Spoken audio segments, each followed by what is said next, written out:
Alors surtout pas de musique. La musique, ça s'écoute. Donc c'est trop difficile, mais si les gens parlent, s'il y a du bruit, ça me dérange pas. Oui, j'écris à la plume, je taille mes plumes tous les matins. Voilà. Quand je suis dans l'ambiance polar, je me sers un bon verre de Jack Daniels et je sors ma Remington. J'écris avec du bruit. Je sais qu'il y a beaucoup de gens qui aiment écrire dans le calme et dans le silence. Moi, c'est plutôt le contraire. En fait, s'il n'y a personne dans la pièce, je vais allumer la télévision, allumer la radio, mettre de la musique. J'ai besoin qu'il y ait de l'activité autour de moi. Ce que je fais, c'est que quand j'écris un texte, en fait, je l'écris à toute vitesse. Je l'écris extrêmement rapidement. Enfin, on s'entend extrêmement rapidement. C'est sur 1 à 2 mois, en fait. Ensuite, je le laisse. Et ensuite, c'est comme si je l'écartelais. C'est-à-dire que je le relis et au fur et à mesure, j'imbrique des nouveaux passages, je vois où ça va. J'écris dans ma tête pendant la nuit, c'est-à-dire que je me couche. Je réfléchis un peu, parce que évidemment, ça ne s'arrête jamais. Je réfléchis un peu, il y a des phrases qui me viennent à l'esprit. Je les note très vite sur mon téléphone portable. Je note évidemment pas 30 pages, mais je note quelques phrases que je redéveloppe le lendemain matin. J'écris pas le soir, je note juste, mais j'écris plutôt le matin.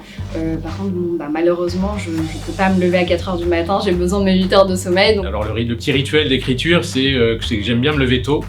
C'est d'ailleurs les personnages qui me réveillent en général. C'est l'histoire qui me réveille, le problème posé qui me réveille. Et vers 4h, 5h, et là j'écris à peu près 2-3 heures. Après je suis en général assez fatigué, assez vidé, donc soit je me recouche, soit je passe à mon autre vie. Voilà. Dans mes livres, je dois faire pas mal de recherches, donc une fois que tout ça est fini, que j'ai fait mon plan qui est assez organisé, je me lance et je me donne des défis. Genre, aujourd'hui tu écriras 5 pages, et comme j'écris encore à la main, parce que je ne sais pas pourquoi à l'ordinateur, les phrases ne viennent pas, je me mets un point à la fin de 5 phrases que je dois atteindre. Régulièrement je vérifie qu'il y a plus de 3 pages, plus de 2 pages, et parfois je dépasse le point, et là c'était une bonne fois.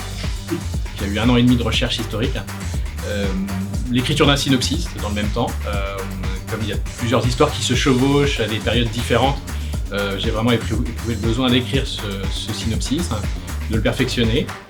Et ensuite, par contre, dès que je me suis lancé dans l'écriture, ça a été un chapitre par jour pendant 2 mois. Et généralement, j'écris, je corrige ce que j'ai fait la veille le matin et j'écris principalement l'après-midi. Voilà.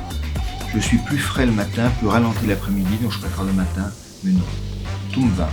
J'écris sur un ordinateur portable, très léger, très petit, qui est sur mes genoux, et à partir de là, je suis dans une bulle, donc je peux être n'importe où, n'importe quelle heure. Quand j'écris, j'ai besoin d'être à peu près tous les jours au travail le matin et vraiment d'avoir une régularité. J'écris à la main, j'écris avec un stylo, un papier, mais ça peut être absolument n'importe quoi.